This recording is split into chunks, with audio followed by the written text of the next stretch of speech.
बिस्मिल्लाहिर्रहमानिर्रहीम। मैं हूं हबीब उल्लाह सालिम और सालिम टीवी में आप लोगों को खुश आमदीद कहता हूं। उसका पहला नाम के.एल. काबा था, यानी कन्हैया लाल काबा। वो पंजाब के एक मालदार ख़ानदान में पैदा हुआ और उसने अपनी इब्तदाई और आला तालीम इंग्लिस्तान से हासिल की। वो बैरिस्टर बनकर आया और लाहौर हाई कोर्ट में प्रैक्टिस शुरू कर दी। जब हालात ख़राब हुए तो हालात की ख़राबी से उसके जहन में थोड़ी सी बातें गर्दिशें करने लगी। वो तकरीबन 30 किताबों से ज़्यादा का राइटर था और उसकी बाज़ किताबें पूरी दुनिया में मशहूर रहीं। हालात जब पाकिस्तान के पार्टीशन के करीब आए तो हालात ने अचानक करवट पलटी और उसने इस्लाम कबूल कर लिया। इसके इस्लाम कबूल करने के साथ ही हिंदुस्तान के अखबारों ने आसमान सर पे उठा लिया और वो हफ्तों महीनों ख़बरों की जीनत बना रहा। उसने 1933 में 33 साल से, जब उसकी उम्र कम थी, इस्लाम कबूल किया और उसका नाम अब खालिद लतीफ़ गाबा था।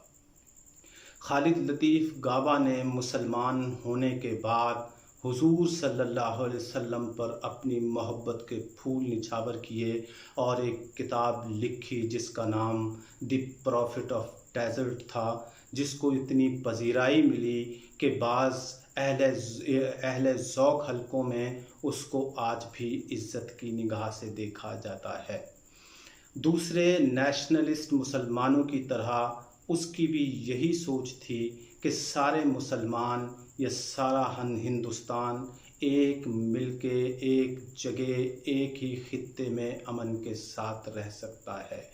जब आज़ादी की लहर आई तो वो इसमें शामिल नहीं था, तो वो यहाँ से बम्बई चला गया और बम्बई हाई कोर्ट में अपनी वकालत शुरू कर दी।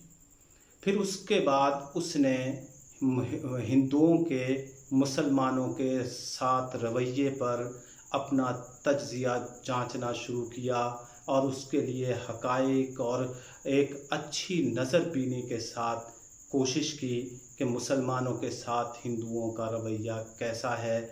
और इसमें 1 साल नहीं लगा, 2 साल नहीं लगे, इसमें पूरे 25 साल सर्फ हुए और आखिरकार वो सर पकड़कर बैठ गया और उसने कहा कि मुसलमानान हिंद को दो कौमी नज़रिया ही जचता है। जो मैं पहले प्रचार करता रहा वो गलत था और उसने अपनी बुक पैसिव वॉइसेस में उसको इंतहाई दलीलों के साथ बयान किया है।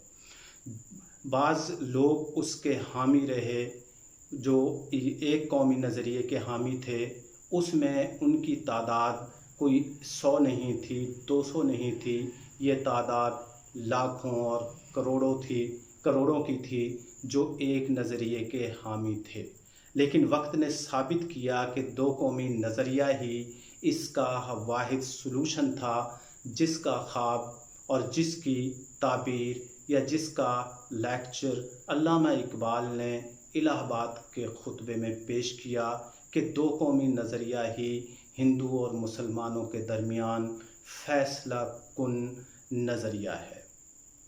तो आज हम देखते हैं मौजूदा सूरत हाल में भी तो हमें खालिद लतीफ़ गाबा की बात बिल्कुल सच दिखाई देती है। आज वहाँ के मुसलमान हों या कोई और अक़लियत, हिंदुस्तान में किसी को ढंग से सर छुपाने की जगह नहीं, किसी को मुकम्मल इजहार की आज़ादी नहीं। आज वो दो कौमी नज़रिया जिसकी बुनियाद पर पाकिस्तान बना, जिसकी बुनियाद पर पाकिस्तान कायम हुआ, आज वो लोग हक बजानिब हैं।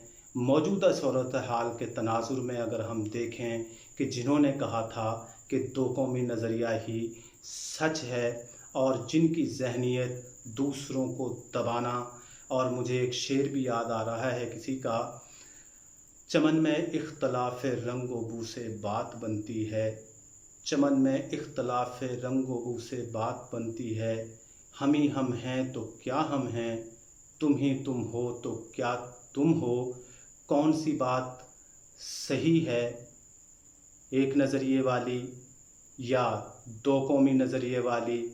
اس بات کو آپ اپنے ذہن میں رکھیں اور موجودہ ہندوستان یا اس خطے پر نظر ڈالیں تو یہ بات روز روشن کی طرح عیاں ہو جائے گی کہ دو قومی نظریہ ہی ایک ایسا صحیح سلامت نظریہ تھا جس کو پہلے ہی سر سید احمد خان، علامہ اقبال اور پھر قائد اعظم جیسے لوگوں نے بھانپ لیا، جنہوں نے پہلے اسی نظریے کا کم و بیش اظہار کیا تھا۔ تو ہم جو بھی انسانوں کے لیے اپنے دائرے کو تنگ کر رہے ہیں، ان سے گزارش ہے کہ جینے کا حق دوسروں کو بھی دیجیے۔ السلام علیکم۔